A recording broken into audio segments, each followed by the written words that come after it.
Hi and welcome back to the channel. My name is Rick and I am here to run you through the stories I found interesting this week in the PC building, gaming and tech industry. In this edition, we hear about AMD, NVIDIA, Intel and Samsung all making technological advances and playing their chess games in business to outdo each other. This all comes, however, with a cost. More power, more money, harder to make, scarcer to source. So let's get on with our first story. NVIDIA RTX 4000 graphics cards could be delayed until December due to the rumored seriously problematic situation around excess RTX 3000 stock. NVIDIA's next-gen Lovelace graphics cards might be delayed until December 2022, also the rumor mill reckons.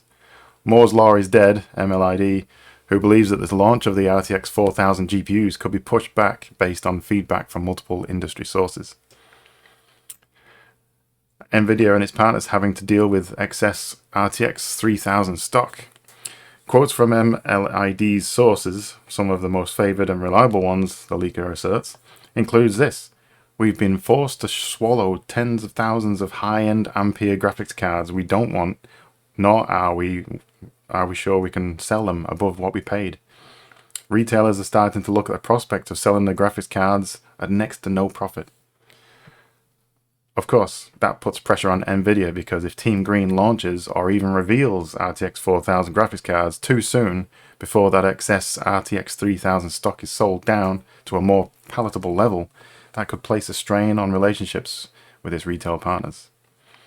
Next-gen Lovelace GPUs should have hit in October, which is certainly a rumour we've all heard previously, but now there could be a postponement to as late as December. Between a rock and a hard place? A recent DigiTimes report from just over a week ago noted that NVIDIA was purportedly looking to cut Lovelace orders at TSMC, partly due to an enormous channel inventory of RTX 3000 cards still hanging around, and that this could mean a delay in shipments of RTX 4000 models. Throw on top of that the crypto crash, which has meant ex-mining graphics cards are now flooding the second-hand market, further impacting demand for new GPUs. Sales to Russia have been blocked too, and that inventory is having to be dumped on the already saturated regions elsewhere. Overall, it's not a pretty picture. But the problem with NVIDIA has is that if a decision is made to put off launching RTX 4000 cards, then that leaves the door wide open for AMD to come in with a head start for its next-gen RDNA 3 GPUs, grabbing vital market share before Team Green is even off to the starting blocks. And Intel as well, don't forget. Intel are coming up as well with their offering. With RDNA 3 still set to launch in Q4, potentially in October, that puts a limit on how long NVIDIA might be able to put things off without losing too much ground in the next gen race. Ooh, it's heating up. It's a ridiculous situation to be in as well, because we had such a scarcity last year to not be able to get graphics cards. And I guess the wheels in motion were turned. It started off to be turned to ramp up production as much as they could. And then here we are. We're too much now, so it's a bit of a problem. Yeah, and we ourselves as a retailer have been hit by the sudden drop in graphics card prices because, as you'd imagine, like the consumer, we've had to spend more to buy the graphics card supply to then sell them still at a profit on the consumer side. But then when we bought the stock at this high level and then they reduce all the prices down, we're left with this high price stock that we can no longer get rid of. So we have had to take hits here and there with graphics cards, prices and things. It's been a bit of a nightmare, the whole thing, start to finish, since they launched. The Ampere launched and we struggled from there on. On to the next article. AMD foresees GPUs with TDPs up to 700 watts by 2025. That's crazy. It's just crazy. Sam Nafziger, don't know how that's pronounced, but there we go. AMD Senior Vice President, Corporate Fellow, and Product Technology Architect, took part in a wide-ranging interview with VentureBeat recently. Interestingly, AMD sees high-performance GPUs with TDPs as high as 700 watts emerging before we reach 2025. Nafziger has been at AMD for 16 years and has been embedded with the graphics division since 2017. He has had some very interesting things to say about boosting the efficiency of Radeon GPUs via developments in the RDNA architecture, as well as a hand-in-glove development of CDNA architecture for the data center. And if we look at this here, we're around about here, so we're ramping up into the 400 watt-ish kind of neck of the woods right now, and we're just parabolically going up. It's crazy. It's going the wrong way. It feels like we should be getting more power efficient. But with that, they kind of just hold that thought, because I think they are actually getting more power efficient, but they're getting more powerful as well. So Nafziger provides some interesting background to this generational change. He says that doubling of performance and a 50% gain in performance per watt was largely due to taking things learned from CPU design to get a 2.5 GHz plus clocks at modest voltages. AMD also took a bet on reducing bus widths and using big caches, specifically Infinity Cache, which has turned out to be a great fit for graphics. Fair enough. So let's read that again. The doubling of performance and a 50% gain in performance per watt. So that's more efficient, I guess. Yeah, it just means that everyone's gonna need new power supplies. The whole PCIe power is becoming an issue now, so we're possibly gonna have to get new graphics cards for all these. New power supplies for these graphics cards that are coming around the corner. For RDNA 3, Nafziger asserts that we're not going to let our momentum slow down at all in the efficiency gains. This means AMD is targeting a 50% performance per watt improvement. AMD will continue to use its CPU know-how in optimizing the potential of its GPUs, and this will include chiplet designs. RDNA 3 GPUs will leverage 5nm chiplets later this year.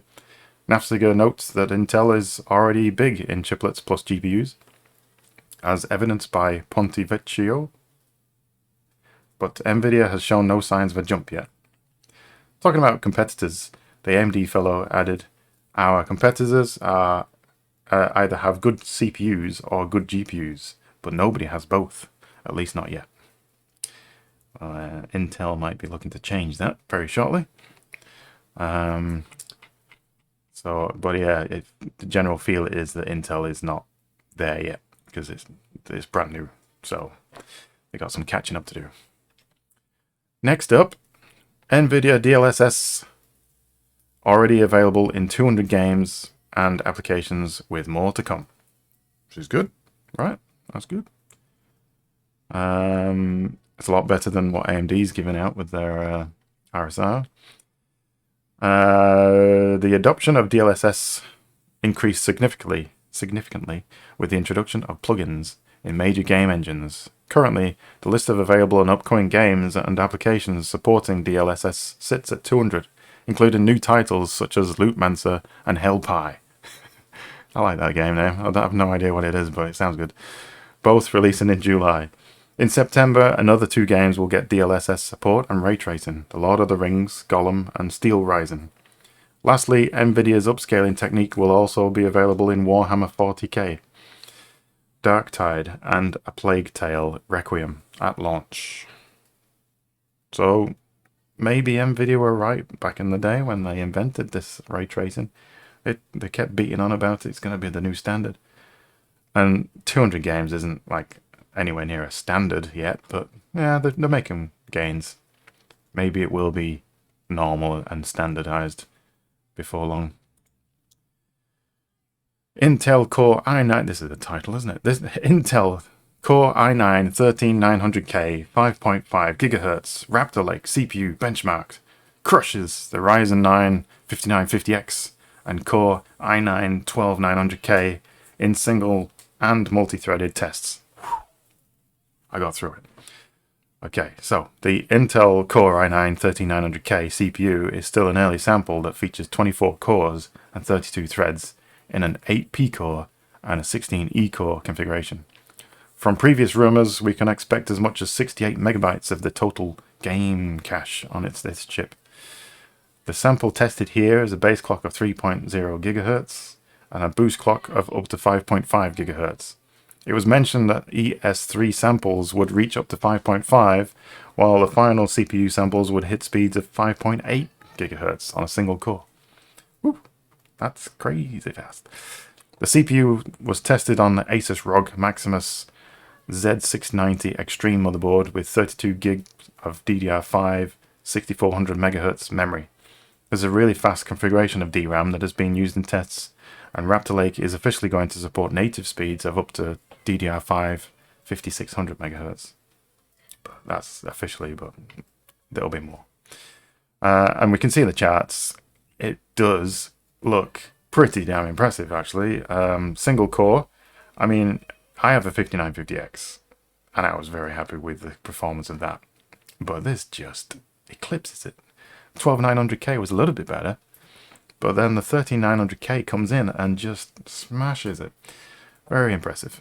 And yeah, this means that the new flagship is up to 48% faster than the Ryzen 9 5950X. Oh, that's big. And 37% faster than the Core i9 12900K in multi-threaded tests, which is a huge leap. The addition of 8 extra E-cores are definitely helping the chip surpass the performance of its predecessors by a big margin. Coming to the single-core performance, since Raptor Cove and Gracemont cores aren't a big architectural lift, most of the performance improvement comes from clock speeds in single-threaded tasks. The i9 13900K still maintains a decent 7% gain over the 12900K and a 27% gain over 5950X in single-threaded tasks. So damn, my CPU just got old, basically, is what it's saying. My beloved, gorgeous, and very enjoyable to have Ryzen 9 5950X is now slow. I won't say it's slow, but you know, certainly taking the edge off. Okay, and the Intel 13th Gen Raptor Lake's desktop CPUs, including the flagship Core i9 13900K, is expected to launch in October on the Z790 platform. The CPUs will be going up against AMD's Ryzen 7000 CPU lineup, which also launches in fall 2022. So things are a bit on at the moment. We've got AMD and NVIDIA pacing each other on the graphics side, and we've got Intel and AMD trying to outpace each other on the CPU side, and then Intel's just kind of doing its own thing over here where it's doing the graphics as well. That's kind of the story of 2022 so far. Quantum, this is a mind-blowing article, this is the next one. Quantum processor completes 9,000 years of work in 36 microseconds. Quantum computing is just so scarily exciting. It's, I want more. I want it to happen. It better become mainstream in my lifetime. I'll be super gutted if I leave this world without seeing this come to fruition. Technology continues to move forward at incredible speeds, and it seems like every week we learn about something new and a new breakthrough that changes our minds about what is possible. Researchers in Toronto used a photonic quantum computer chip to solve a sampling problem that went way beyond the fastest computers and algorithms. The paper the researchers published says that the Borealis quantum chip took only 36 microseconds to solve a problem that would take supercomputers and algorithms 9,000 years to figure out. Every time I read it, it's just mind-boggling. The Borealis chip uses bursts of light to transmit quantum information, and the researchers believe this is a huge leap forward for quantum chips. This was an interesting one. So, quantum computers are different from traditional computers, and one major way is to process 3 units of data instead of only 2. The computers we are used to use binary zeros and ones, whereas quantum computers use what is called qubits, 0, 1, or both. While this news is certainly exciting, quantum computers still have a long road ahead of them. The UK Ministry of Defence purchased its first quantum computer in order to run tests but it could be years before we know or how or when they will be used regularly. So there you go. That is crazy. I saw that story and I was like, yes, I like this story. It's a good story. This is another good one. Next story is Battlefield 3. Remember Battlefield 3? What a fantastic game. We won't go into the new game of Battlefield 3, Battlefield 2042 or Battlefield 5, Battlefield 1. Never mind all those. Battlefield 4 was good. I'll give you that. But Battlefield 3, the best of them all, I think. Reality mod brings new life to the 11-year-old first-person shooter. This is actually pretty good. Battlefield 3's Reality mod is the passion project of over 80 contributors. Drawing inspiration from the BF2 Project Reality mod, this new mod was designed to offer the highest level of realism you've ever seen in Battlefield 3. To build it, the dev team used the VU Venice Unleashed modding framework, a BF3 modification featuring a private server hosting, high tick rate, a built-in server browser, and more. Seeing the mod trailer, the first thing we noticed is the UI, which looks much cleaner than the original. Visuals were also revamped, including new textures and models, 24-hour day and night cycles, dynamic weather and blurring on shooting and explosions, and more. Moreover, gunplay was modified. We can see by the increased recoil in weapons. In this mod, there will be new maps, new game modes, in-game VoIP, and many other features, as well as plans to add a few more. To play online with the mod, you'll need to join a private server running the same version of the mod as you are. You'll also require a legit copy of BF3 and all of its DLCs. Both Steam and Origin versions of the game will work with the mod when version 0.1 drops on July 17th. I'm actually looking forward to trying that out. I wonder if it works on single player. That's the question I've got, is that there is a campaign. Remember back in the day when Battlefield had single player games in their games, in the campaigns? I wonder if we can use this mod in that, because that would be very interesting to me. Let's have a quick look at this. I'll just show you this. It's 2 minutes.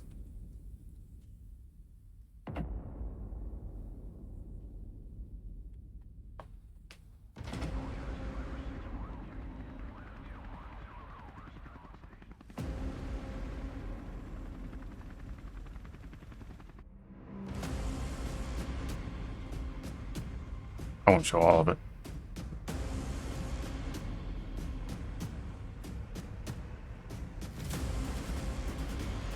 Nice.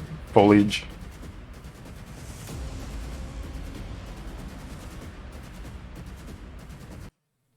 Okay, that's enough. Check it out. Really worth a look. Okay, next up, Intel's high-end Arc A750 limited edition desktop graphics card, pictured. Sleek design, reference design. So there it is there. I think you can hopefully see that pretty well. Just opening a full screen window. Ooh, that's big. There we go. There's a closer picture of that. And let's go back there. The Intel Arc limited edition graphics card was teased by the Blue Team in early Q2 2022 when they announced their Alchemist GPU lineup along with the mobility variants. Since then, the Arc lineup is only launched in certain markets, first rolling out an entry-level laptop solutions and now rolling out to higher-end laptops. The desktop lineup has only seen one variant that's available for retail, and that is the Arc A380, which is not offered by Intel themselves as a reference variant, but a custom design by AIC Gunnier. Intel has started sampling certain tech outlets its high-end limited edition graphics cards based on the Arc architecture. Arc architecture. The first of these designs is the Intel Arc A750 limited edition, which was provided to Gamers Nexus. Very good move. If they like it, then that is the tech Jesus. If he likes it, then everybody likes it. Good move. But if he hates it, ooh, risky. The tech outlet showed off the card during its recent video review of the Gunneer Arc A380 graphics card, which we just mentioned above. The outlet has not provided any details on the card, but we can definitely expect a review of the card to be on its way. Currently, Intel's Arc drivers only support the ACM-G11 GPU, the one powering the A750 graphics card on the mobility platform, so running the same drivers on the desktop variant might not give us the accurate results. As such, Gamers Nexus might be waiting for the official drivers to land, but when they do, so is the big question. Nor do we know when these Arc graphics cards will be available to consumers. What we do know is that the winners of the Intel Xe HPG scavenger hunt will be one of the first to get their hands on an Arc graphics card such as the high-end Arc A750 and Arc 770. Yeah. And a nice table with all the deets about what card configurations they have on the lineup. I'm not sure if this is confirmed or if it's rumored, but take it as you will. Okay, Samsung launches its fastest GDDR6 memory yet, 24 gigabits per second speeds for next-gen AMD and NVIDIA GPUs. Press release. Incorporating an innovative circuit design and advanced insulating material, Samsung's new memory will be the first GDDR6 to deliver speeds of up to 24 gigabits per second. Samsung Electronics, this is from them by the way, they're telling everybody that they are the best world leader in advanced memory technology, today announced that it has begun sampling the industry's first 16 gigabit graphics double data rate 6 GDDR6 DRAM featuring 24 gigabits per second processing speeds. Built on Samsung's third generation 10 nanometer class 1Z, one process using extreme ultraviolet technology, EUV. The new memory is designed to significantly advance the graphics performance for next generation graphics cards, VGAs, video graphics arrays, laptops and games consoles, as well as artificial intelligence based applications on high performance computing, HPC systems. And somebody says, Daniel Lee says, he's the executive vice president of the memory product planning team at Samsung Electronics. The explosion of data now being driven by AI in the metaverse. Metaverse, don't get me started. It's pushing the need for greater graphics capabilities that can process massive data sets simultaneously. At high speeds, extremely high speeds.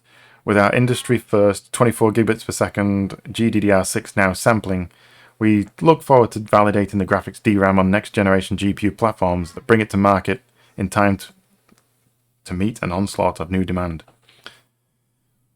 That was quite hard to say.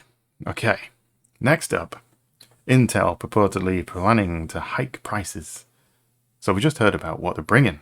Now they're going to hike the prices. You could see it coming, couldn't you? According to a report on Nikkei Asia, Intel has informed its clients about its plans to raise prices on its processors and peripheral chips this fall, which will be spring for us in Australia. According to three industry executives with direct knowledge, the alleged root cause of rising chip production costs are the surging costs of electricity, raw materials, transportation, and labor. Inflation is also seen as another factor that requires Intel to hike its prices. Take the news with a pinch of salt for now, but I gotta admit, it all kind of rings true with what's going on right now with the financial markets and things. According to the report, Intel plans to raise prices on virtually all of its products, including processors for client PCs and servers, Wi-Fi chips, and various controllers. The possible hikes could vary on a product-by-product basis, from minimal single-digit increase to 10% to 20% on some SKUs. According to Nikkei Asia. Why did I highlight that bit? Okay, well, whatever. What remains to be seen is whether other industry leaders will also raise their prices following Intel and citing similar reasons. Companies like AMD, NVIDIA, Xilinx, now part of AMD, Marvell, Realtek, Phison, Silicon Motion, and many others serve the same or adjacent market segments and experience the same problems as Intel. So if the giant company increases its quotes, its rivals may choose to maintain their prices, sell more, and grab some market share from Intel, or they might increase their pricing without any fear of losing market share to the blue chip maker. Yeah, I can't help feel that they're probably going to have to do the same. They're going to increase their prices as well. Celsius, and finally today, just with speaking of financial markets, as we all know, crypto crashed pretty hard of late this year, and many things are falling over themselves to go under, and bankruptcy, and yeah, it's all gone crazy in the world of cryptocurrency. And Celsius, which was at the time quite a bit of an up-and-coming kind of DeFi lender. But the Celsius blockchain DeFi lender files for bankruptcy this week. And the hammer has struck. Celsius Network, a New Jersey-based crypto lending services provider, announced on Wednesday that it has filed for Chapter 11 bankruptcy.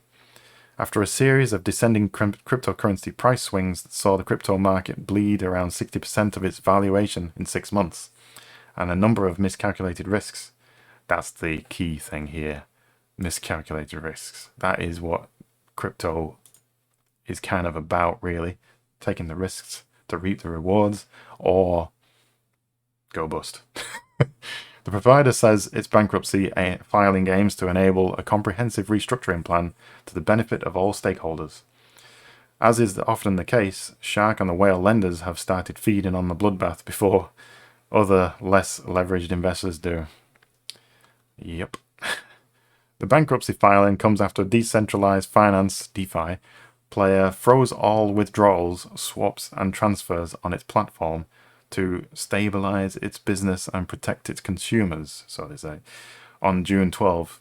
Interestingly, Celsius took much longer to freeze deposits, which led to some users' funds being pulled towards its financial black hole after the freeze took place. It's just, I'm glad I didn't have any money wrapped up in Celsius.